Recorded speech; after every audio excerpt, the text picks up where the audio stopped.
ओम नमः सिद्धेभ्यः। ओम नमः सिद्धेभ्यः। ओम नमः सिद्धेभ्यः। मंगलम भगवान वीरो मंगलम गौतमो गणी मंगलम कुंद कुंदाद्यो जैन धर्मोस्तु मंगलम सर्वमंगल मांगल्यम सर्वकल्याणकारकम प्रधानम सर्वधर्माणां जैनम जयतु शासनम जैनम जयतु शासनम वंदितु सर्वसिद्धि ध्रुवमचल मनोवंगदिं पत्ते मोक्षामि समय पाहु मृण्मो सुध केवली भणिदम् नमः समय साराय स्वानुभूत्या चकास्ते चित्स्वभावाय भावाय सर्वभावान्तरच्छिदे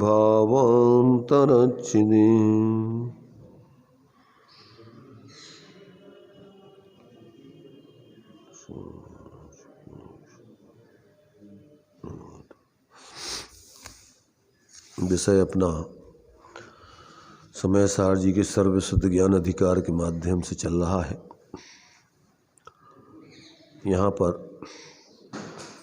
संसार की कारणभूत अज्ञान चेतना और मुक्ति का कारणभूत ज्ञान चेतना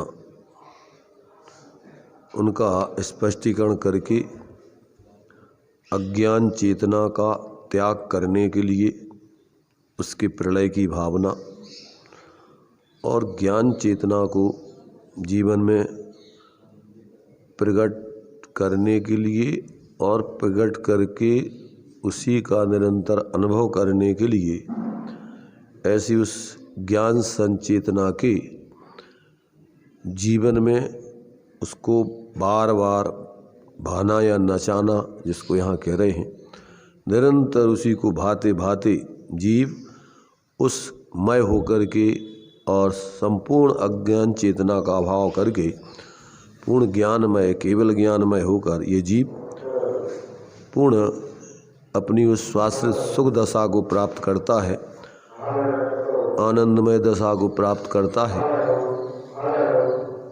ऐसे यहाँ पर इन दो बातों को आचार्य देव स्पष्ट कर रहे हैं अस्ति और नास्ति के रूप में। तो नास्ति के रूप में अभी अपनी चर्चा जो अज्ञान चेतना के दो भेद हैं, कर्म और कर्म फल चेतना, उस कर्म चेतना को समझ करके भूत वर्तमान भविष्यत काल संबंधी प्रतिक्रमण आलोचना और प्रत्याख्यान के रूप में यहाँ पर उसको समझा करके और अपने जीवन में एक अपनी उस ज्ञान रूपी संचेतन के लिए निरंतर अनुभव करते हुए जीना चाहिए। ये बात अभी अपने लिए 49 के भंग मन वचन काय कृत कार्यत अनुमोदना, इनको 3 के साथ भंग बनाकर और फिर 7 में 7 का गुणा करके ऐसे 49 तरीके से भूत, 49 तरीके से वर्तमान और 49 प्रकार से भविष्यत काल संबंधी उस अज्ञान चेतना का त्याग करके अपनी उस ज्ञान रूप आत्मिक संचेतना अनुभवन रूप जीवन जीने की यहाँ पर आचार्य देव प्रेरणा दी है, उसको अपन ने पढ़ लिया। अब जो अज्ञान चेतना का दूसरा भेद है, ऐसा जो कर्म फल चेतना है, ऐसी उस कर्म फल चेतना के त्याग के लिए अब आगे का जो है आचार्य देव ने पहले एक श्लोक लिख करके और फिर विस्तार में जो कर्म बंद होता है सामान्य रूप से 8 प्रकार का और विशेष रूप से 148 कर्म प्रकृतियों के रूप में, और विशेष उसके बहुत भेद प्रभेद होते हैं, परंतु यहाँ मध्यम रीति से 148 कर्म प्रकृतियों के उदय में जो परिस्थिति बनती है उसका संचेतन न करते हुए अपने को एक ज्ञान स्वरूप संचेतन करके उस कर्म फल चेतना से पृथक अपनी उस ज्ञान संचेतना रूप अनुभव करने की आचार्य देव यहाँ प्रेरणा देते। तो देखिए यहाँ पर 230 नंबर का कलश है। उस 230 नंबर के कलश में आचार्य देव अब उस कर्म फल चेतना के संन्यास की भावना को नचाते हैं, अर्थात बार बार उसको भाने के लिए यहाँ पर अपने लिए आचार्य देव प्रेरणा कर रहे हैं। तो 230 नंबर का कलश है, देखिए इसको पढ़ कर के और फिर इसमें आचार्य देव क्या कहना चाह रहे हैं उस बात को स्पष्ट करते हैं। तो संस्कृत और उसका हिंदी।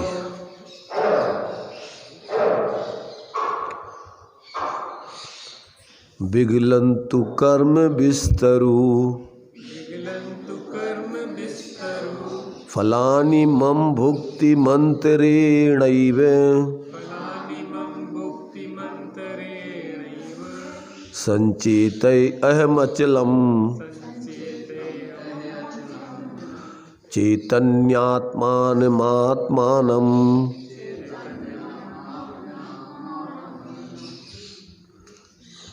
इसका हिंदी है, देखिए। कर्म वृक्ष के विष फल मेरे बिन भोगे ही खिर जाए बस यही भावना भाता हूँ मैं, क्योंकि मैं तो बरत रहा हूँ स्वयं स्वयं के शुद्ध बुद्ध चैतन्य परम नैष्कर्म आत्म में।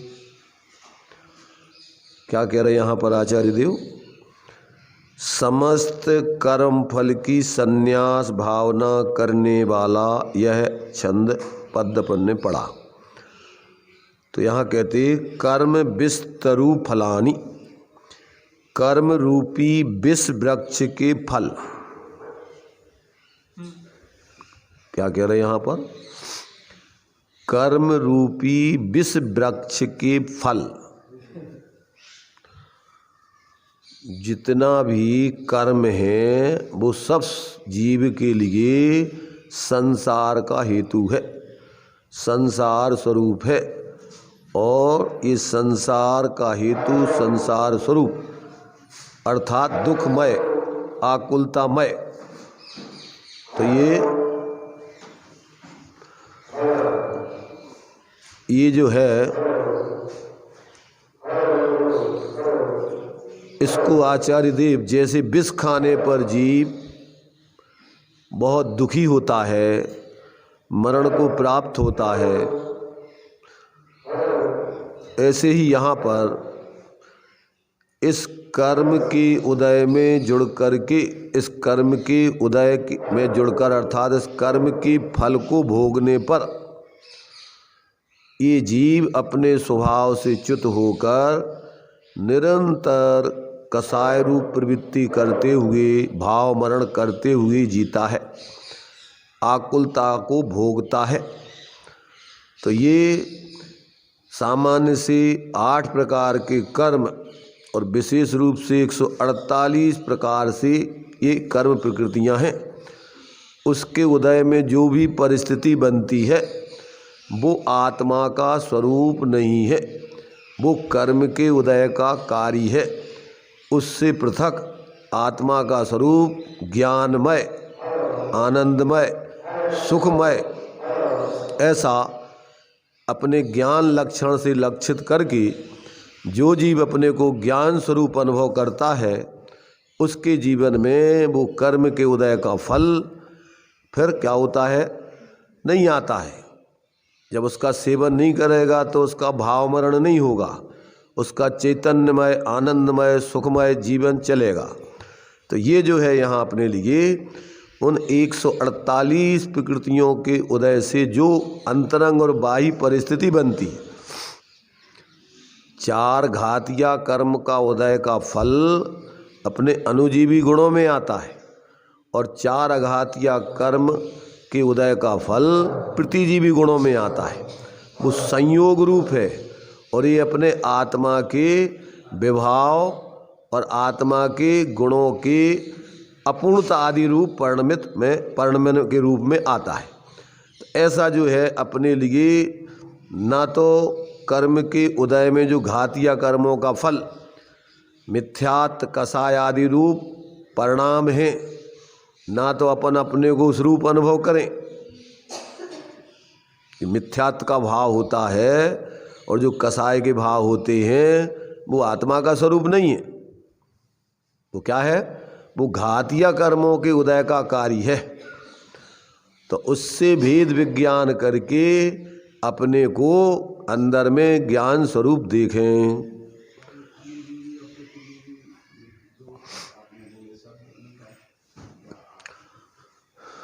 अनुजीवी प्रतिजीवी, अनुजीवी कहलाते हैं आत्मा से तादात्म्य रूप से परिणमित होने वाले और जो बाहर के संयोग आदि हैं उसके अभाव में प्रकट होने वाले जो ऐसे गुण हैं वो अनप्रतिजीवी कहलाते हैं। अभाव रूप गुण और सद्भाव रूप गुण, जैसे ज्ञान, दर्शन, शोक, वीर आदि, श्रद्धान आदि, ये सद्भाव रूप गुण हैं। और शरीर नाम कर्म का अभाव हो गया, गोत्र कर्म का अभाव हो गया और आयु कर्म का अभाव हो गया। तो जो आत्मा की परिस्थिति अनेक प्रकार से बनती थी उसका अभाव होके अब एक रूप बनती है वो अवस्था आदि। और बाहर में ऊंच नीच पने का जो व्यवहार होता है तो वो अपने लिए मोहपूर्वक होता है। प्रतिजीवी गुण रहने पर यदि मोह नहीं हो तो उसका अपने लिए कोई दुख नहीं होता है। जैसे शरीर है, अरहंत भगवान के 4 अघातिया कर्मों का उदय चल रहा है, कितने दुख में हैं, उनको कोई दुख नहीं है। परंतु अभी जो आत्मा की अभी जैसे आयु कर्म के निमित्त से क्या स्थिति बन रही है, जो शरीरों में जिन शरीरों में रह रहे हैं उस शरीर के माध्यम से उसकी उस आकार रूप अवस्था है। 4 अघातिया कर्मों के निमित्त से जो गुण प्रकट होते हैं कौन कौन से? अगुरु लघु अवगाहना, सूक्ष्म और निराबाधत्व। तो अगुरु लघु छोटे बड़े का जो व्यवहार होता है वो कैसे? गोत्र कर्म के निमित्त से होता है। ये ऊंचा व्यक्ति है, ये नीचा है। जैसे ऊंचे गोत्र में पैदा हो गया तो ये क्या हो गया? अपन उसको ऊंचा कहते हैं, नीचा कहते हैं। ब्राह्मण, क्षत्रिय, वैश्य आदि आदि जो यहाँ पर अपन बोलते हैं तो उनमें ऊंच नीच पने का व्यवहार मानते।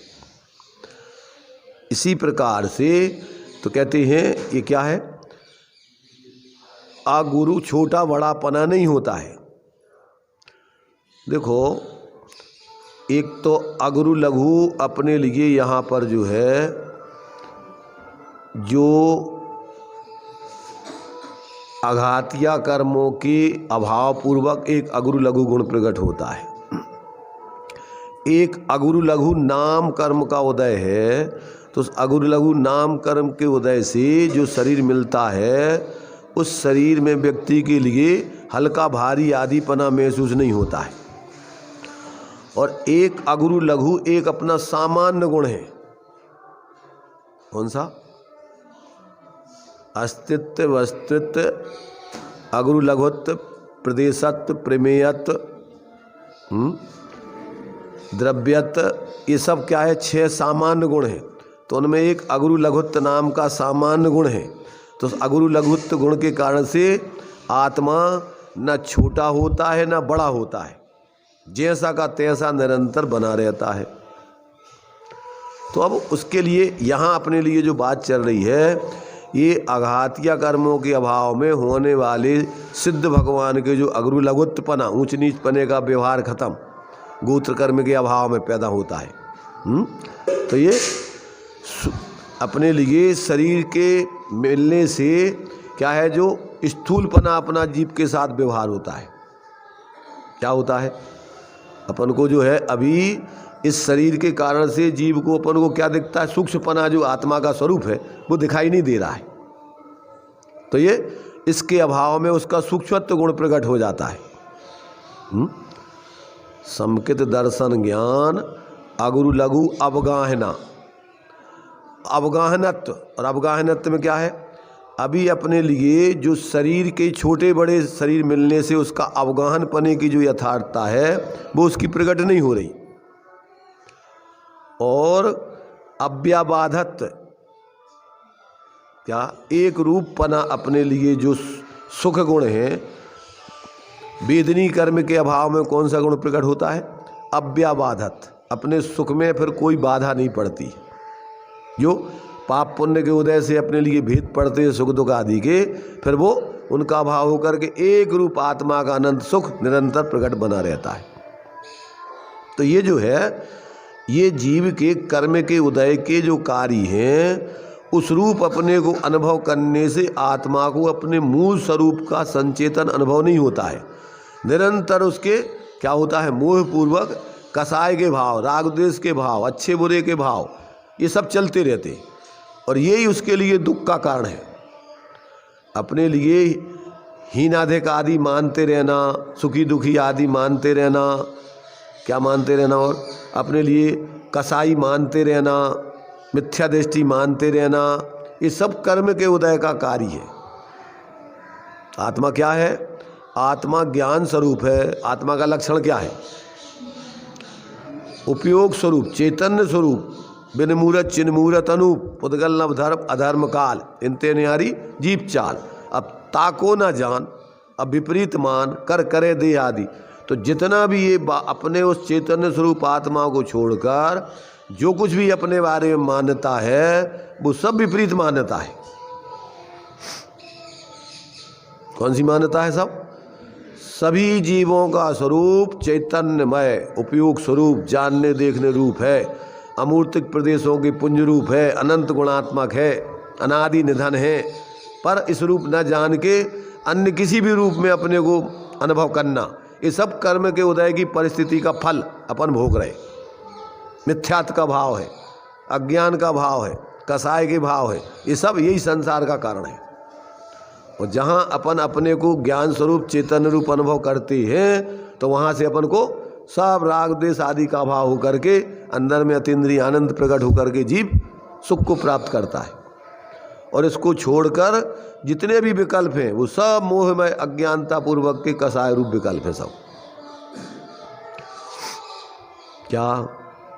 तो जब जीव अपने को अंदर में चैतन्य स्वरूप अनुभव करता है, इसलिए सम्यक दृष्टि, सभी सम्यक दृष्टि, चौथे गुण स्थान से लेकर सिद्धालय तक की सभी सम्यक दृष्टियों की एक ही मान्यता होती है। क्या मान्यता होती है? अपने को चिन्ह मूर्त, सब अपने को चैतन्य स्वरूप अनुभव करते हैं, इसके अलावा अपने को और कुछ अनुभव नहीं करते हो। तो जहाँ से जीव को अपना अंदर में परद्रव्यों से भिन्न अपने स्वरूप की अनुभूति प्रतीति होती है, वहाँ से मोक्ष का मार्ग, शांति का मार्ग, निराकुलता का मार्ग वहाँ से चालू होता है। और जब तक वो अपने लिए अंदर में एक रूप चैतन्य स्वरूप अनुभव नहीं करता तो दूसरों के लिए भी वो स्वरूप में अनुभव नहीं जानता, वो मिथ्या कल्पना उनके बारे में भी करता है। जैसे अपने बारे में अपन बाहर के संयोग आदि से भावों से मूल्यांकन करेंगे तो अपन दूसरों को भी इस रूप में मूल्यांकन करेंगे। जिसकी जैसी दृष्टि होती है वो सब तरफ उसकी वैसी दृष्टि चलती है। दूसरों का मूल्यांकन करेगा तो जिसकी पैसों में एकत्व बुद्धि है, अमीर गरीब उस पैसों से ही मानता है, तो सारे लोगों को वो अमीर गरीब दृष्टि से देखेगा, ये गरीब है ये अमीर है। शादी करेगा तो उसको जीव की दृष्टि से देख करके एक साधारण रूप के बात्सल्य के रूप में नहीं करेगा। किस रूप में करेगा? शरीर नापेगा, कितनी लंबा, कितना चौड़ा, कितना वजनदार, कैसी रंग का है, इसकी क्या आमदनी है। आजकल तो पूरा बायोडाटा आता है पूरा। क्या आमदनी है, क्या नौकरी करता है, कितनी इनकम है, क्या इनके कौन कौन से रिश्तेदार, सारा का सारा ये बाहर की मूर्ता वाला बायोडाटा जीवन में मिथ्यात्व में चलता है। और ज्ञान हो जाने पर पहले तो लड़के लड़कियां देखते ही नहीं थे, वे कहते थे वो मिलना तो उदय से है, हम काय को परिणाम बिगाड़े भैया, तुम्हें जहां करने से कर दो। मैना सुंदरी के साथ क्या हुआ था? क्या हुआ था?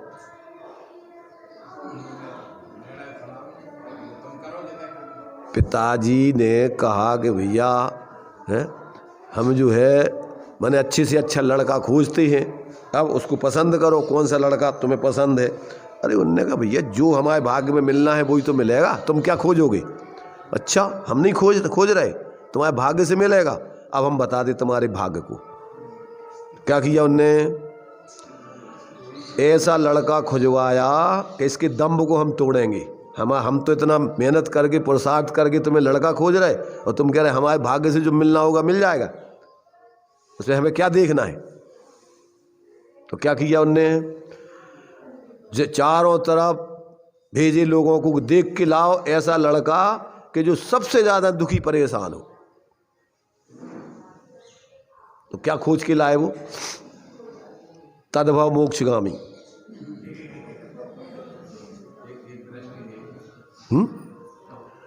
कामदेव। अरे वो तो एक नाटक कर्म के उदय में शादी ऐसी होना थी उससे उसकी, तो वो एक इस प्रकार से परिस्थिति बनी थी और खोज के लाए वो। उसने देखा बढ़िया सुंदर कामदेव को, उसकी दृष्टि अलग थी देखने की, और बढ़िया जो आनंद से शादी करके बढ़िया उसकी सेवा की।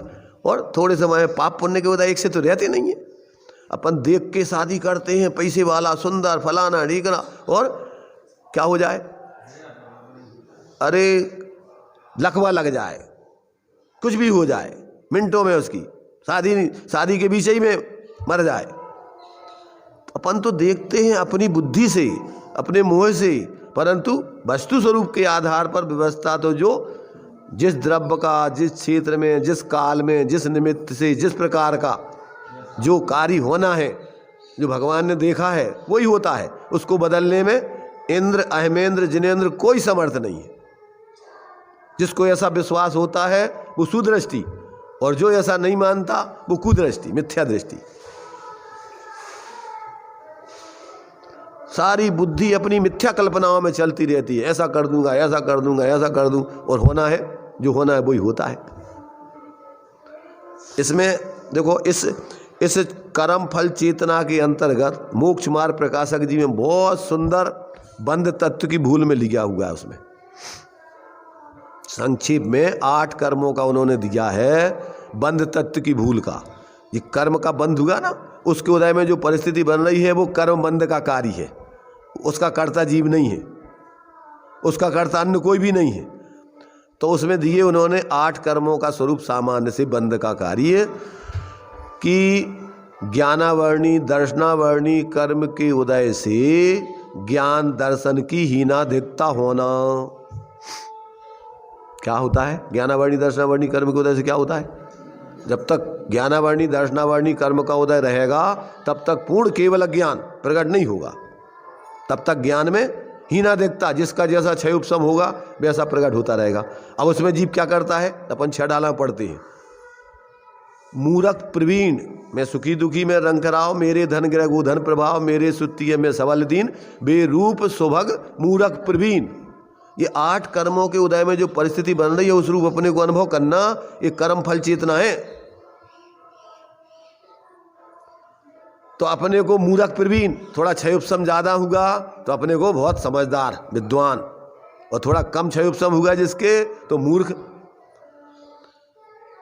देखो मुनिराजों के 22 परिसहों में एक प्रज्ञा परिसह है, एक अज्ञान परिसह है। क्या कहलाता? प्रज्ञा परिसह, अज्ञान परिसह। क्षय उपशम ज्ञान ज्यादा होने पर उसका अहंकार नहीं करना, और क्षय उपशम ज्ञान कम होने पर दीनता नहीं लाना, सहज अपने को सामान्य सहज ज्ञाता दृष्टा अनुभव करके समता में रहना, इसका नाम है प्रज्ञा और अज्ञान परिसय जय। और उससे अगर क्षयोपशम ज्ञान होने से अपन को दंभ करें तो ये क्या हो गया, ये तुम्हारे लिए परिसय भोगना पड़ रहा, उसमें तुम जुड़ करके कसाय कर रहे, अहंकार कर रहे और दीनता कर रहे। ये परिसय जय नहीं हुआ, उससे कर्मों का आश्रयबंध नया होगा। तो ये जो है 8 कर्मों के निमित्त से ज्ञानावर्णी दर्शनावर्णी कर्म के निमित्त से ज्ञान दर्शन की हीनाधिकता होना, ये कर्म का कार्य है, कर्म का फल है, तुम्हारा आत्मा का स्वरूप नहीं है। आत्मा का स्वरूप क्या है? आत्मा का स्वरूप तो सहज चैतन्य स्वरूप जानना देखना चल रहा है। किसी भी परिस्थिति में आत्मा अपने मूल स्वरूप से च्युत नहीं होती, ध्यान रखना। सोने को आप किसी में मिला दो, पर सोना स्वर्ण पने रूप में जितना है उतना ही रहेगा कि घट बढ़ जाएगा कुछ? उसमें तुम दूसरी चांदी में, पीतल में, तांबे में, किसी में मिला दो तो सोना जितना है उतना ही रहेगा कि उससे कम बढ़ हो जाएगा। अवस्था में भले ही वो तुम्हारे लिए दिखे, उसका पीलापन कम दिखे, पर अंदर में वो सोना जो है वो तो जितना ही का उतना रहेगा। ऐसे ही आत्मा कर्म शरीर आदि के बीच में और विकारी भावों के बीच में अपने चैतन्य द्रव्य पने को, ज्यों के त्यों पने को कभी नहीं छोड़ता। क्या छोड़ देगा? ज्यों का त्यों रहता है। अब ऐसे अपने उस ज्यों के त्यों स्वरूप आत्मा की दृष्टि ज्ञान लीनता करो तो परिणति में ये तुम्हारे जितने कर्म बंधते थे, उदय में आते थे, उनका क्रम से अभाव हो जाएगा, संबंध निजरा होगी और आपका जैसा स्वरूप है वो पर्याय में प्रकट हो जाएगा और आप जैसा अनंत ज्ञान दर्शन सुख वीर्य आदि है वैसा अनुभव करने लगोगे। भाई सोने की शुद्धता में होता क्या है बताओ? तो सोने में शुद्धता होती है कि जो संयोग रूप उसमें दूसरी चीज मिला दी गई, उसको एक तरफ कर देते हैं तो सोना जितना है उतना ही का उतना प्रकट हो जाता है पर्याय में है। अभी अपन देखो शास्त्र में ही आता है, जैसे कपड़ा मेला हो गया कहते हैं, तो कपड़ा मेला हो गया कि कपड़ा का जो स्वच्छता है वो तिरोभूत हो गई। कपड़ा तो जो कहते हो ऊपर का अपन जो जिसके कारण से उसका स्वच्छपना बाहर में अपन को दिख नहीं रहा है, तो उस मेल को एक तरफ कर देते हैं और वो स्वच्छपना जो का अंदर है, कपड़ा स्वच्छ है वो प्रकट हो जाता है। ऐसे ही आत्मा, अरे आत्मा तो अंदर में चैतन्य स्वरूप ज्ञान दर्शन अनंत सुख मैं विद्यमान ही है। सूर्य के ऊपर आवरण बदल आ जाए तो उसका प्रकाश बाहर में कम प्रकट दिख रहा है, पर अंदर में सूर्य में कुछ प्रकाश की कमी आ गई क्या? ऐसे ही प्रत्येक आत्मा अपने स्वरूप से ज्यों का त्यों विद्यमान है। अभी सिर्फ कर्म के उदय बंध पूर्वक उदय में उसके ज्ञान दर्शन आदि जो प्रकट दिखाई कम दे रहे हैं क्षयोपशम ज्ञान आदि के माध्यम से, परंतु जो ज्ञान जहाँ से आ रहा है वो ज्ञान अंदर में उस आत्मा का है। वो आत्मा उसमें अनंत ज्ञान की धनी अभी भी है। जो अनंत ज्ञान प्रकट होगा वो काय में से आएगा? उसमें होगा जब ही तो आएगा, नहीं होगा तो कहाँ से आ जाएगा? तो अपन को धर्म माने क्या करना? धर्म में करना क्या है? धर्म माने ऐसे अपने वस्तु स्वभाव धम्मो, ऐसे अपने वस्तु स्वभाव की श्रद्धा ज्ञान और उसकी स्थिरता करो तो पर्याय में आपके सम्यक दर्शन ज्ञान पूर्वक आपके वो जो अंदर का धर्म है वो पर्याय में प्रकट होता है।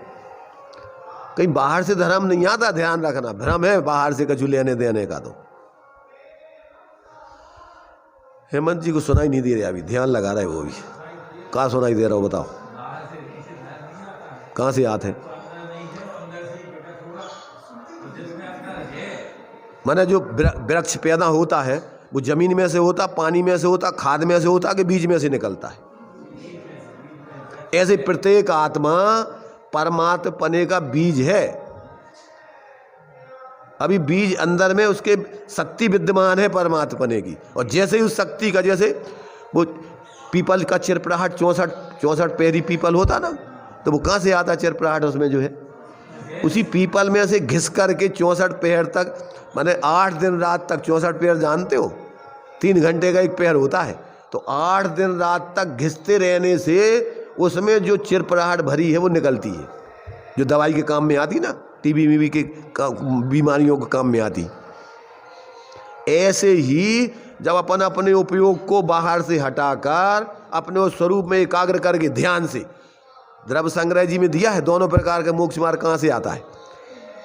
दुबियम्पि मोक्ष हेयुम झाणे पाऊ नदी जमुनि नियमा तम्मा पयत चित्ता यूयम झाणम समभ्यसय। क्या कहा, दोनों प्रकार का मोक्ष मार्ग ध्यान में प्रकट होता है। दुबियम्पि मोक्ष हेयुम झाणे पाऊ नदी जमुनि, क्योंकि मुनिराज दोनों प्रकार के मोक्ष मार्ग को ध्यान में प्रकट करते हैं। तम्मा, इसलिए तुम भी अगर उस मोक्ष मार्ग को प्रकट करना चाहते निश्चय व्यवहार मोक्ष मार्ग, तो कहाँ से आएगा, आत्मा में से आएगा। तो इसलिए वस्तु विचार ध्यावते मन पावे विश्राम और रस स्वादत सुख उपजे अनुभवता को नाम, और अनुभव चिंता मणिरतन, अनुभव है रसकूप, और अनुभव मार्ग मोक्ष को, और अनुभव मोक्ष, वहीं से मोक्ष मार्ग प्रारंभ होता है और वहीं पूरे उसमें लीन हो जाने पर पूरा मोक्ष हो जाता है, मुँह दशा आ जाती। अब ये नहीं करें और अपन कितना भी कल राहुल जी ने एक दृष्टांत दिया था ना, बंदर जैसी उछल कूद करे, काहे के लिए, जो काम करना है उसके लिए, तो जहां करना है उधर तो नहीं करे और इधर उधर उछल कूद करता फिरे, तो कितना काम बन जाएगा, कब तक बन जाएगा अपना काम, बन जाएगा कि नहीं बनेगा। क्या कह रहे, सुनो भाई सुनो, काम की बात है बहुत, और सब और बातें सब समझ में नहीं आए कोई बात नहीं, तो अगर ये बात समझ में नहीं आएगी तो रखड़ने चतुर्गति का रखड़ना नहीं मिट सकता है, इसके अलावा कोई उपाय नहीं है। एक होई त्रय काल में परमार्थ को पंथ, और साधे जो उस परमार्थ को वह व्यवहार संबंध, जो अपन छेड़ाना पड़ते ना, अब व्यवहार मोक्ष मग सुनिए हेतु नियत का होई, जो परद्रव्यंत भिन्न आपकी रुचि आपका ज्ञान आपकी लीनता कराने में कारण बने हेतु बने, वह व्यवहार व्यवहार है। और जो व्यवहार तुम्हें अपने स्वरूप से बाहर ले जाए, पागलपन में उलझाए, वो व्यवहार नहीं मूड़ता है। वो अपने को भुलाए रखने के लिए जैसे बच्चों को अपन घुनघुना दे देते ना, खिलौना कछू, देखो देखो देखो देखो चू चू चू चू चू चू कछू बताऊं लगा, परंतु वो तो थोड़ी देर बाद फिर याद आती है हमें तो चाहिए चाहिए चाहिए। ऐसे अपनी का है, अपन थोड़े से मन को बहलाने के लिए तो उपयोग लगा लो, पर इसे मन तुम्हें सुख दुख तुम्हारा मिट नहीं जे, शांति नहीं आ जाए, वो तो बात फिर वही समस्या खड़ी है। जब तक मूल में भूल चलती रहेगी तब तक जीवन में अपने सुख शांति आने वाली नहीं है, ध्यान रखना। कोई व्यवस्था नहीं है, न पति को पत्नी सुखी कर सकती है,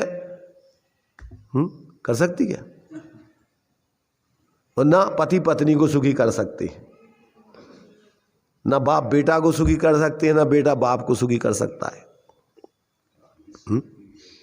कोई दुनिया की तीन लोग की कोई ताकत नहीं है ऐसी, दूसरों को दूसरे सुखी दुखी करने की व्यवस्था ही नहीं है। खुद अपनी अज्ञानता से कसायों से परेशान है और खुद अपने अज्ञान को दूर करके कसाय छोड़ के सुखी होगा, मोह राग और उस दुख की खान। और सुख का कारण है आत्म को है सुख सुख आकुलता बिन कहिए, और आकुलता सिम्मा ही ना ताते सिम्मग लागो चाहिए। और सिम्मग क्या है, सम्यक दर्शन ज्ञान चरण सिम्मग। तो मूल में तो ये है मार्ग शांति का। अब इसको नहीं अपना के अपन इधर उधर दुनिया की कपोल कल्पनाओं में धर्म की करते रहो कछु भी, और बस अपनो होगो धर्म। भरम में धर्म मानना, जानत न धर्म बखानत भरम, और ठाने लड़ाई ठोर ठोर पक्षपात की। धर्म के नाम पे लड़बो झगड़वे के अलावा कुछ नहीं है। तुम ऐसा नहीं कर रहे हो, तुम ऐसा नहीं कर रहा है, जो ऐसा नहीं कर। अरे धर्म तो समझ में आ जाए तो जहाँ रहो तुम उतने धर्म होते हो। धर्म कोई बाहर में थोड़ी रखो, पर द्रव्यों में नहीं, पर क्षेत्र में नहीं, पर काल में नहीं, पर भाव में नहीं। धर्म किधर है? धर्म तो अपना स्वचतुष्ट है, अंदर में है वस्तु स्वभाव है। अरे सम्यक दृष्टि नार की क्या, सब जीव सिद्धालय है, सिद्धालय में धर्म हो रहा हो कि नहीं? उते क्या कर रहे भी, उते अनंत सुखी है भी, तो क्या कर रहे? आदर्श अपने लिए आदर्श अरहंत सिद्ध भगवान है। अब देखो जैसे बे है, जो कछु बे कर रहा है वही तुम्हें करने, वही से तुम सुखी हुई हो। वे क्या कर रहे? कछु नहीं कर रहे। कैसे नहीं कर रहे कछु? सकल गे आयक तदपि निजानंद रसलीन, सो जनेन्द्र जय बंत नित अरि रज रहस बीन, जय बीतराग विज्ञानपुर। वीतराग विज्ञान से पूर्ण भरे हुए हैं पूरे,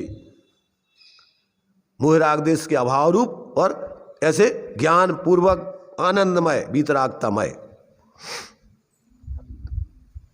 जय मोहित मेरे को हरण सूर, मोह रूपी अंधकार को हरण करने के लिए सूरज के समान है। जहां सूर्य ऊँग आता है वहां मिट गयो ते मेरे मिथ्यात मेरे उदय रवि आतम भयो, मैं हरस ऐसो भयो मनु। अकेले बोला थे क्या कछु है अंदर में, कछु ऊँगे आओ कछु, ये तो देखो अपन क्या अकेले लिखो लिखाओ पढ़ दो और बस अपने हो अपन पढ़ दो। रसगुल्ला में ऐसा आनंद आता है, अब मड़िया आनंद, तो पेट भर दे कि नहीं भर दे? अरे भाई अंदर में उदय होने चाहिए ना अपने आत्मा को, जब भाई तो मोह मिथ्यात का अभाव होकर के आनंद आएगा, अज्ञान अंधकार मिटेगा। इसलिए भाई देखो थोड़ा शांति से अपन विचार करो, जल्दबाजी में काम नहीं होता है। मोक्ष मार्ग में आकुलता का काम नहीं है, उतावलेपन का काम नहीं है, जल्दी जल्दी जल्दी। अरे तक जल्दी का क्या काम है? साधक व्यक्ति अगर कोई जल्दी जल्दी करे कि भैया तुम जाओ, हमें नहीं करने का, जल्दी वाले हो तो तुम जाओ, ये तो जल्दी गए तो सब तुम्हें छोड़ के और हमें अनंत काल तक के लिए स्थिर होने। अब तुम्हें समझने में तुम्हें आकुलता है तो अब स्थिर हुई हो कैसे तुम? ज़्यादा बताओ तो। अब भोजन करवे, अरे साहब जल्दी करो जल्दी करो, अरे जल्दी करो तो हम शांति के लिए खा रहे हो, आकुलता में खाएंगे तो वो तो पहले ही दुख होगा। हमें खानी नहीं है ना, शांति से बैठे हम। इसलिए मोक्ष मार्ग में आकुलता का कोई काम नहीं है, धर्म में आकुलता का कोई काम नहीं है। आत्म को है सुख सुख आकुलता बन कहिए। अब देख लो जिसमें आकुलता हो रही हो समझ लेना कि उसमें धर्म नहीं है, लक्षण है उसका, काहेगा धर्म का। धर्म का लक्षण क्या है? निराकुलता। अब देख लो जिसको करने में तुम्हें आकुलता हो रही हो तो समझ लेना कि अपन धर्म नहीं कर रही में। बाहर में अपन क्या खाना पूर्ति में ज्यादा करवे, मन ज्यादा खावे में स्वस्थ नहीं रहते हैं। जितनी जरूरत है उतना खाने में, समझ रहे ना, और उचित खाने में, उसमें अपने लिए स्वास्थ्य रहता है। ऐसे ही अपन को ज्यादा क्रियाएं करवे में धर्म नहीं होते। जिसमें अपना ज्ञान जागृत हो, जिसमें अपना मिथ्यात छूटे, जिसमें कछाएं नहीं होवे, ऐसा जितना वो करना वो धर्म है। पता नहीं कितने लोगों को सुनाई देता है, क्योंकि बाहर में बोलने से सुनाई नहीं देता है, समझ रहे ना, और कान खुले रहने से सुनाई नहीं देता है। अंदर का जब तक तुम्हारा उपयोग जागृत हो करके उसको नहीं ग्रहण करे तब तक सुनाई नहीं देता है। बैठे हैं तो काम नहीं हो रहा है तो समझ लो कि वे सुन भी रहा है। जैसे बच्चों के लिए अपन कछु कह रहे और वो काम बने ही नहीं रहा, कह रहे भैया पानी लेते ही बेटा 1-2 गिलास। अब अपन जब तक नहीं आएगा कि काय नहीं सुनी का, सुन ली ना तुम, काय गिलाने पगले आ रहे, तो मान ले पिताजी के सुन ली तुमने, फिर वो पिता तनक देर बाद के काय बेटा नहीं सुनी का, तो कब सुनना कहलाएगा? जब कार्य होने लग जाए तो सोचो कि तुमने सुन लिया, और कार्य नहीं हो रहा है इसका मतलब अभी सुना ही नहीं है आज तक।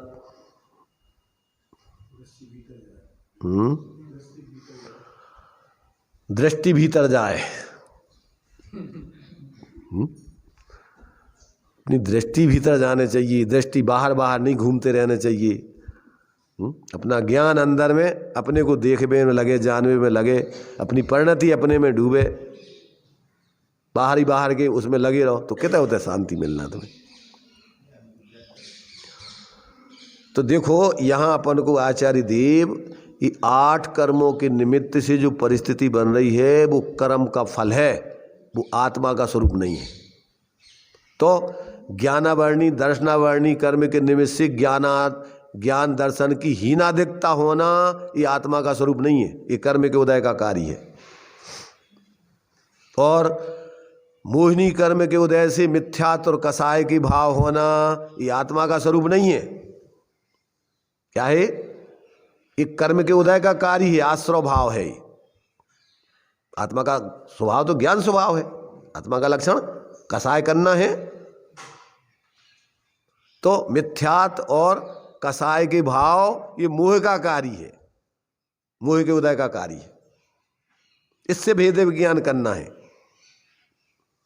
ऐसे मोह के उदय में, मिथ्यात के उदय में मिथ्यात से भेद विज्ञान करना है। मिथ्यात को तुम जानने वाले हो।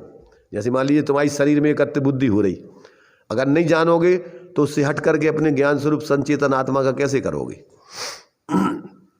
ज्ञान जानता है, ज्ञान में कर्म का उदय और इस शरीर आदि संयोग ज्ञान में प्रवेश नहीं करते। अभी जो अपन को कर्म चेतना और कर्म फल चेतना से पृथक ज्ञान चेतना बता रहे हैं ना, तो ये कर्म चेतना माने शुभाशुभ कार्य, और शुभाशुभ कार्य का उदय में जो परिस्थिति बन रही है उसमें अहंकार ममकार ये कर्म फल चेतना है। शुभाशुभ भाव करने से जो 8 प्रकार के कर्म बनते हैं, उसके उदय में जो परिस्थिति बन रही वो कर्म का फल है। अब उसमें एकत्व ममत्व करना ये कर्म फल चेतना है, अपने को स्वरूप मानना। अब नाम कर्म के उदय से आपको इस शरीर की संरचना हुई। सबसे ज्यादा प्रकृतियां हैं नाम कर्म की 93, उसमें तीर्थंकर प्रकृति भी ली हुई है। इसमें अभी अपन पढ़ेंगे जब, तीर्थंकर प्रकृति भी कर्म के उदय का कार्य है। समूषण आदि की रचना होना, बाहर में सब परिस्थिति काय से बन रही? तीर्थंकर कर्म के उदय से बन रही है। तो सम्यक दृष्टि को उसमें भी क्या है, एकत्व बुद्धि नहीं होती। हाँ, तीर्थंकर बनने में उसको रुचि नहीं है, समझ रहे ना? उसको तो अपने को ज्ञान स्वरूप, अपने चेतन स्वरूप, अपना आत्मा का अनुभव भोगने में उसको रुचि है। और देखो मिथ्या दृष्टियों को तो तीर्थंकर पने की प्रकृति का बंधन नहीं होता। जो अपने को ज्ञान स्वरूप अनुभव करके जीते हैं, और जब तक वे पूर्ण नहीं हो पाते तो ऐसे ही सब जीव भी ऐसे ही अपने स्वरूप का अनुभव करके सुखी हों, ऐसी भावना भाते हैं, तो उनके लिए ऐसी तीर्थंकर प्रकृति बंध जाती है निचली भूमिका में। पर कर्म मानना चाहता ज्ञानी कि कर्म से मुक्त होना चाहता है। अब वो परिस्थिति है उसकी। हाँ, अब वो ऐसा साथी सा पुण्य का बंध है वो कि सब जी 3 लोग के सारे जीव सुखी होवे, पर वो जानता है कि सुखी तो होंगे वे अपने स्वरूप को समझ के, मिथ्या दर्शन ज्ञान चारित्र को छोड़ के। हमारी भावना से तो हमें क्या होगा, पुण्य का बंध होगा। ये मजबूरी है। क्यों? कि अभी जब तक अपन स्वरूप में लीन नहीं हो पा रहे, तो अब ये भाव नहीं करेंगे तो पाप के भाव आएंगे फिर, कि जो मकान मेरो, या दुकान मेरी, जो रुपया हम आए, जो हम ऐसा कर लें, जी हम इनको नहीं दें, तो ये पाप के भाव चलेंगे। फिर संयोगों में मूर्छित होकर के लड़ने झगड़ने के, बदमाशी करने के, कौन से भाव हैं जी? परिग्रह में एकत्व बुद्धि का भाव कौन सा भाव है? 5 पाप है। तो परिग्रह धर्म है कि पाप है? और अपन का लगत परिग्रह में सुख दिखता है कि दुख लगता है? परिग्रह चिंता दुखी लगती है कि परिग्रह आनंदमय दिखता है, सुखमय दिखता है? कि अपन को जितना परिग्रह होगी उतने सुखी हो जाए हम? नहीं आएगा समझ में, बनियों की समझ में नहीं आ सकता। क्षत्रियों का धर्म है ये, समझ रहे ना? इस पार या उस पार। क्षत्रिय बोलते हैं जिनने 3 को क्षय किया, मोह राग द्वेष। क्षत्रिय मोह राग द्वेष का जिन्होंने अभाव किया, वे जीव क्षत्रिय कहलाते हैं। जाति माति का मतलब नहीं है क्षत्रिय बने से। जितने भी 24 तीर्थंकर हुए वो कौन हुए? ये सब क्षत्रिय हुए। बाहर में भी क्षत्रिय थे, अंदर में भी क्षत्रिय थे। हिसाब किताब लगाए बारे बनिया लोगों का काम नहीं है जी। एक पाई हुआ भैया, अरे ऐसा है हम देखो इतने बैठे 1 घंटा, वे तो स्वाध्याय में नहीं बैठ सकत कि 1 घंटा में तो पता नहीं हम कितनों कमा लें, इतने बैठ के 1 घंटा और हम खराब करें अपनों।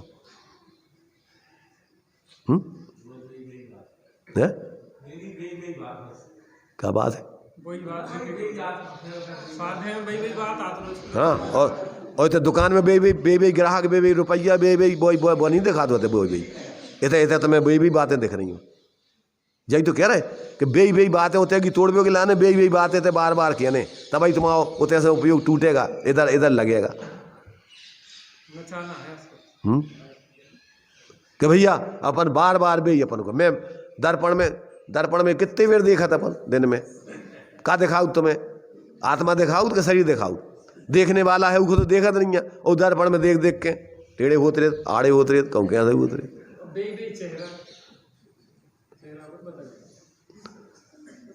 तो मतलब ये है कि अपन अज्ञानता के कार्यों में तो पूरा रस बेई बेई में ले रहे, और इतने बेई बेई, अरे भैया बेई तो आए बे भगवान रोजीना को रोजीना आप का देखने उनको, भगवान कौन बदल जा रहे, रोजीना मंदिर में बे भगवान बैठे, कोई अलग है कौन भगवान।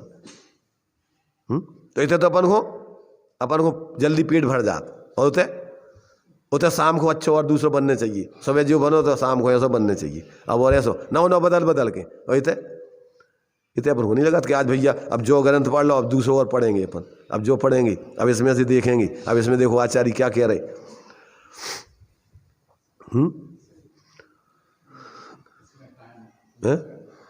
इसमें अपन को टाइम दिखता है, भैया टाइम हमारा खराब हो रहा हो, इसमें टाइम खराब हो रहा हो, उधर तुम्हारा टाइम सफल हो रहा हो, जहां तुम रात दिन कर्म ये बिस्तरू इकट्ठे कर रहे, बिस बो रहे, बीज बो रहे कर्मों के, और उसका उदय बिस फल आएगा फिर। तो अपन रात दिन बाहर के इन कसाय के कार्यों में कबो नहीं थकती। अज्ञानी जीव और ज्ञानी जीवों का ऐसे उल्टा लक्षण है, एक मोह का मार्ग और एक मोक्ष का मार्ग, उल्टे मार्ग है ना दोनों। एक में बाहर में एकत्वमत करके बाहर में बढ़ते जाना, और एक में बाहर से छोड़ के अंदर बढ़ते जाना।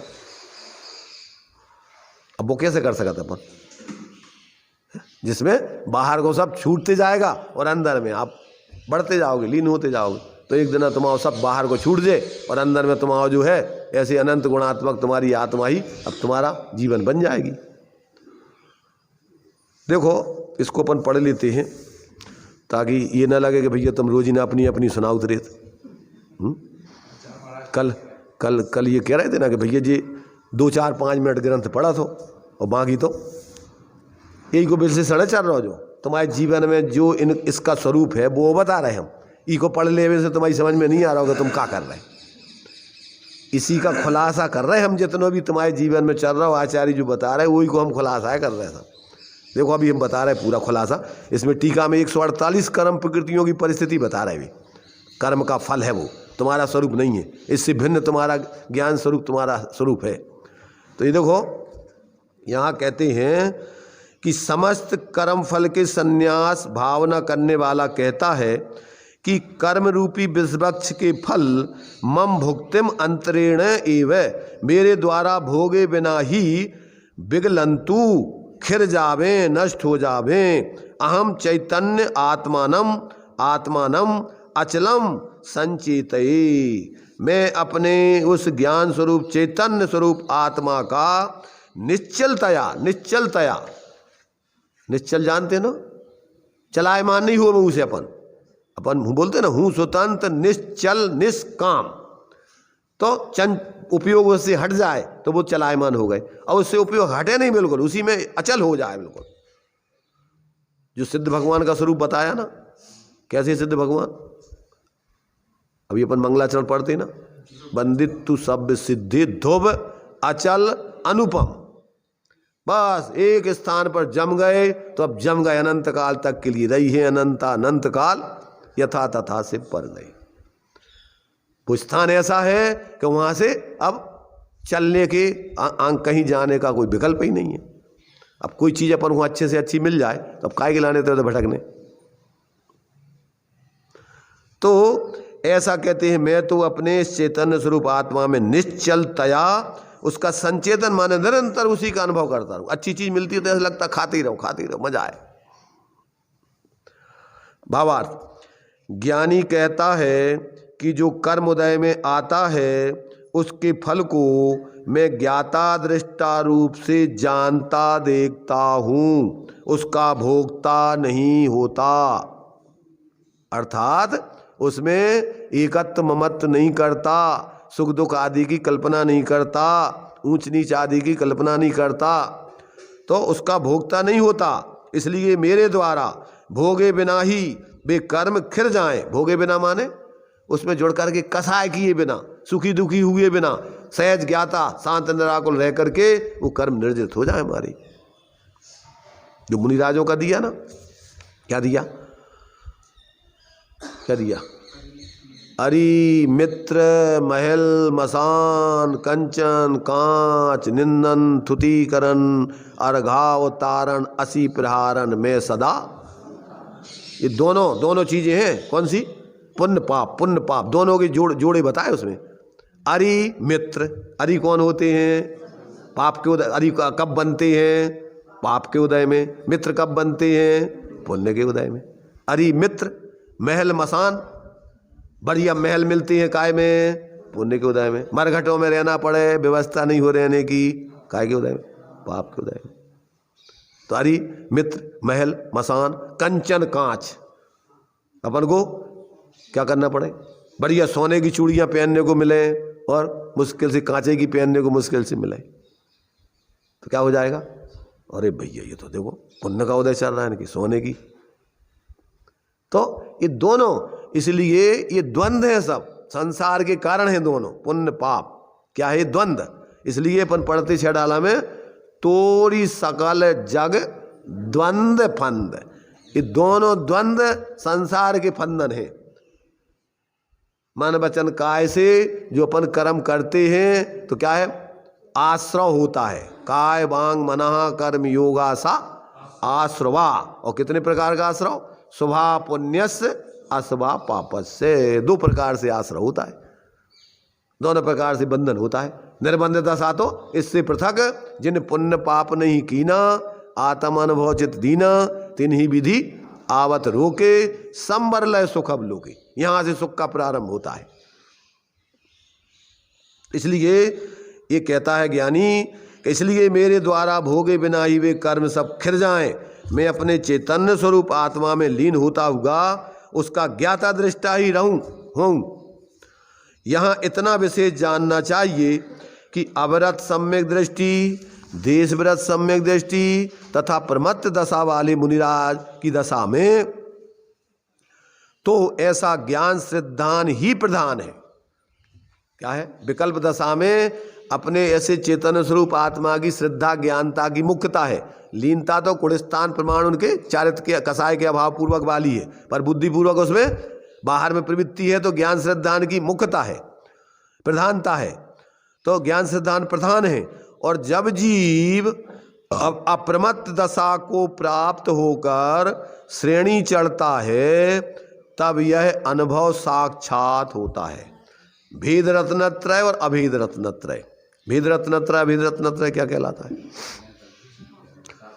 देखो, तीनों की एक रूपता हो जाए, एक अभेद निर्विकल्प रूप से अपन स्वरूप में लीन हो जाए तो अभेद रत्नत्रय। और जब तक अभी श्रद्धा ज्ञान आत्मा की अपनी स्वरूप की चल रही है और उपयोग अपना भी कसाय अनुसार बाहर में प्रवृत्ति कर रहा है, तो अभी क्या है? उस अपने स्वरूप से परिणति की अभेदता नहीं हुई, अभी उसमें विकल्प चल रहा है। बीच में जो है जितनी जितनी लीनता है उतना तो वीतराग दशा प्रकट है, और जितना जितना अभी विकल्प चल रहे उतना भी क्या हो गया? उतना भी अपने लिए आश्रव बंद हो रहा है। जैसे अधपका आम होता, अधपका आम कैसा स्वाद आता है? कुछ खट्टा कुछ मिठा। तो जो खट्टा है वो कच्चा है और जो पक्का है वो मिठा है। तो कुछ पक गया और कुछ खट्टा है। एक पका आम होता है और एक कच्चा आम होता है और एक अध कच्चा या अध पका होता है। तो साधक दशा में अध पकी दशा है वो। अरहंत सिद्ध दशा पूर्ण क्या हो गई? पूर्ण रूपेण से अनंत सुख, अनंत दर्शन ज्ञान सुख रूप आत्मा में पूर्ण लीनता बन गई है। अब उसकी बाहर में कोई अपनी प्रवृत्ति नहीं है उपयोग की। पर निचली भूमिका में चौथे गुणस्थान से छठवें गुणस्थान तक क्या होती है? सब विकल्प दशा रहती है। जितना जितना स्वरूप लीनता है उतनी उतनी अतीन्द्रिय आनंद, उतनी उतनी निराकुलता, उतना संबंध निद्रा, और जितनी जितनी अस्थिरता है उतनी आकुलता, उतना आश्रव बंद। और जो मिथ्या दृष्टि है वे दिन रात शुभाशुभ भावों से उनका व्यापार चला करता, मानस वाणी और काया से आश्रव का द्वार खुला रहता। शुभ और अशुभ की आकुलता से झुलसा है अंतस्थल, निरंतर आत्मा आकुलता आकुलता आकुलता आकुलता। थोड़ा बहुत समय निकाल के इधर आता है और फिर जल्दी जल्दी करके चलो अब चले। तो दृष्टांत दिया एक तुम्हारे से ब्रह्मचारी राजमल जी हैं, उन्होंने एक दृष्टांत दिया है। उनने दृष्टांत दिया कि एक लोहे का गोला है और उसको धधकती भट्टी में डाल दो तो कैसा हो जाएगा, वो एकदम लाल सुर्ख हो जाएगा। और निकाल करके उसको चैत बैसाख की गर्मी में, तीव्र गर्मी में डाल दो तो क्या हो जाएगा, थोड़ा कम गर्मी हो जाएगी। वैसा सुर्ख लाल जैसा भट्टी में डालने से वो तो वैसा नहीं होगा, उतना गर्म नहीं रहेगा। और वहां से उठा के फिर भट्टी में डाल दो, फिर जो कहते हैं सुर्ख। ऐसे ही अपन क्या करते हैं, थोड़ी तीव्र कसाय में से हट के मंद कसाय में थोड़े आते, चलो भैया मंदिर चलें, स्वाध्याय करें, थोड़ा धर्म ध्यान में लगें, थोड़े बैठें, माला फेरें, और इसके बाद चलो अपनो काम करें। तो क्या करो कि तनक मंद कसाय की आए और इधर से उठ के और फिर भट्टी में फिर कसाय होगी आग में डाल दो उपयोग को, फिर राग दो, आकुलता में लग गए। अब जब बताओ कि वो गोला ठंडा कब होगा? जब तक आप उसको ठंडे पानी में नहीं डालोगे, बर्फ में नहीं डालोगे, तब तक वो ठंडा नहीं होना है। ऐसे ही अपने उपयोग को जब तक अपन निष्कसाय स्वरूप अपने आत्मा में नहीं एकाग्र करेंगे तो इन कसायों में आपकी आत्मा में शांति कब मिलेगी? सर्वज्ञ सुनाई दे रहा हो तुम्हें?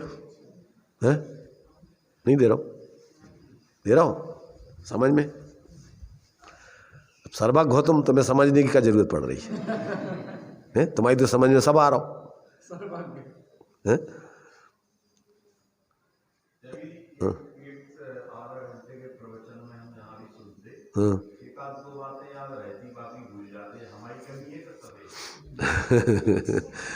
देखो, न तुम्हारी कमी है और न सुनाए वाले की कमी है, ये वस्तु स्वरूप है। आत्मा में तो कोई कमी है नहीं है, तुम्हारी माने आत्मा, आत्मा में कछु कमी नहीं है। अब ये वर्तमान की पर्याय जनित, जैसे अकलंक देव थे और निकलंक थे, तो अकलंक हो कितनी देर में याद हो, तो और निकलंक हो कौन की कमी थी? क्षयोपम ज्ञान की व्यवस्था है ना, उनकी कमी थी ना उनकी कमी थी। वे तो अपने पूरा कौन चाहता है, जैसे स्कूल में बच्चे, सब बच्चे चाहते हैं कि हम पूरा समझें और बढ़िया अच्छे से अच्छे नंबर लाएं, पर कितने आते हैं जिसकी उसकी पर्याय का क्षयोपम की योग्यता होती। अपन तुलना करके कहते अरे देखो वो फलाने को बच्चा देखो, अरे टॉप कर रहा हो तुम भी, अब वो अपन प्रतिस्पर्धा में लगा के वो जिंदगी जीवन नहीं दे शांति से। अरे उसने देखो कि उसने पूरी मेहनत करी, प्रयत्न किया, उसको तो अगर वो ज़्यादा नंबर नहीं आया, अरे बेटा का नंबरों से करने, तुमने पढ़ो ना, ज्ञान कर लो, बढ़िया हो का करने अपन को, और अपन को करने का है उससे पढ़ के ज़्यादा करके बाहर में अकेली। वो तो दो प्रकार की विद्या है, एक पेट भरनी और एक भाव तरनी। तो पेट भरवे के लाने तो तुम्हें मिला ही जे ना, इतो कि नहीं मिले भूखो मर जाओ। जो ज़्यादा कमा ले पैकेज वालों, वो चैन से रोटी और नहीं खा पाओ। ज़्यादा पैकेज है ना, 2.5 लाख को 3 लाख को इतने को मिल रहा हो हमें, तो काहू तुम्हें रात दिन लगे रहो कंप्यूटर में, लगे रहो, रात में भी लगे हैं, दिन में भी लगे हैं, माथा कूटी कर करके दिमाग खराब कर लेते हुए।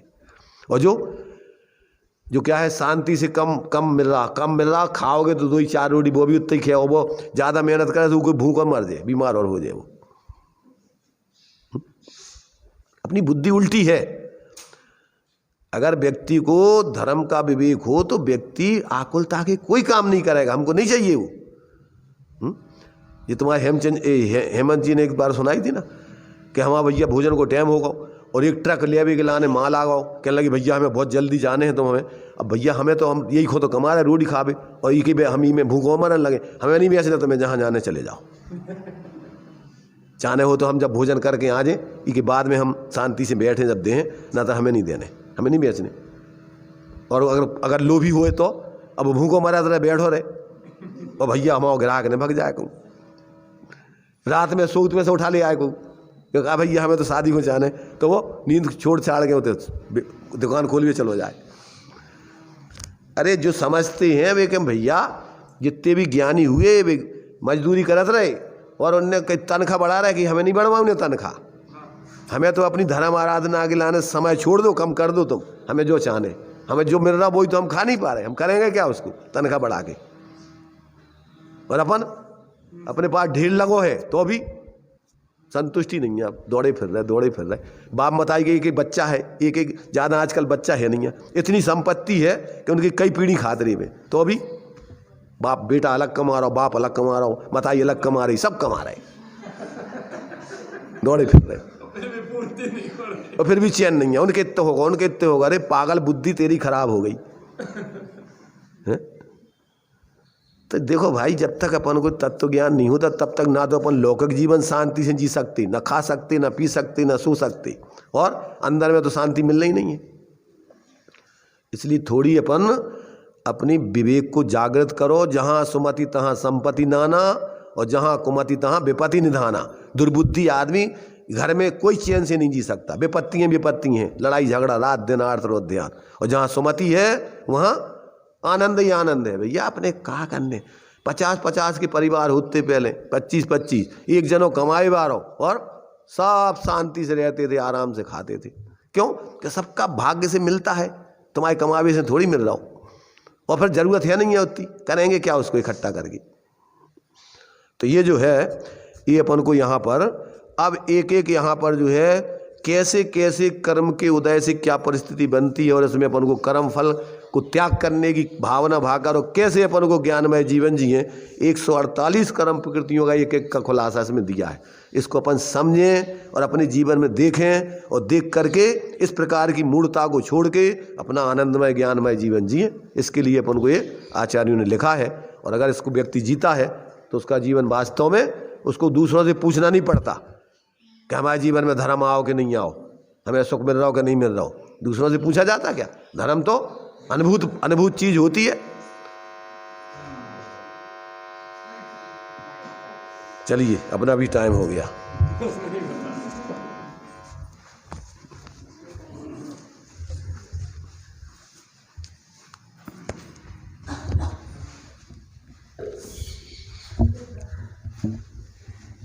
यही जीना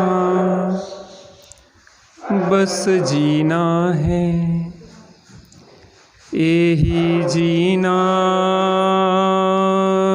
बस जीना है। विष छोड़ दिया अमृत पीना है, विष छोड़ दिया अमृत पीना है। हम अमृत पीते रहते हैं और मस्त रहते हैं, और मस्त रहते हैं, और मस्त रहते हैं, और मस्त रहते हैं। सुख आते हैं, दुख आते हैं, इन आते जाते सुख दुख में हम मस्त रहते हैं, हम मस्त रहते हैं। कर्म चेतना और कर्म फल चेतना से संन्यास की भावना को नचाया जा रहा है, और एक ज्ञान चेतनामय अपने को अनुभव करने की बात है।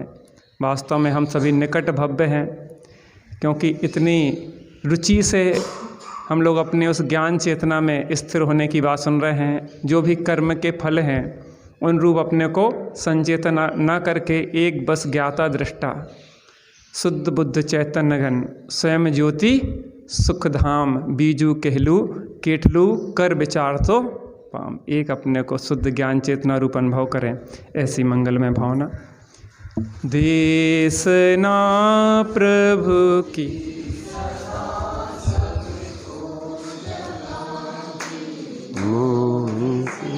सापेक्ष बन निरपेक्ष चिन्मय दिखाती निज विभा बलि जोगी करला ते चैतन्य निज जगत से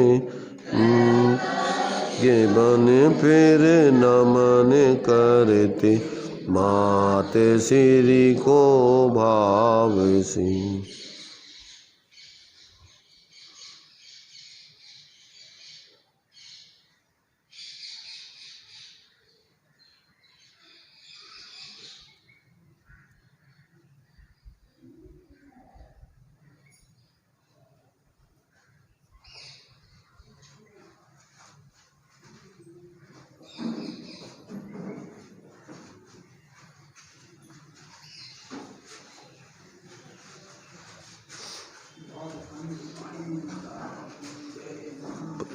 वंश परमेष्टि हो।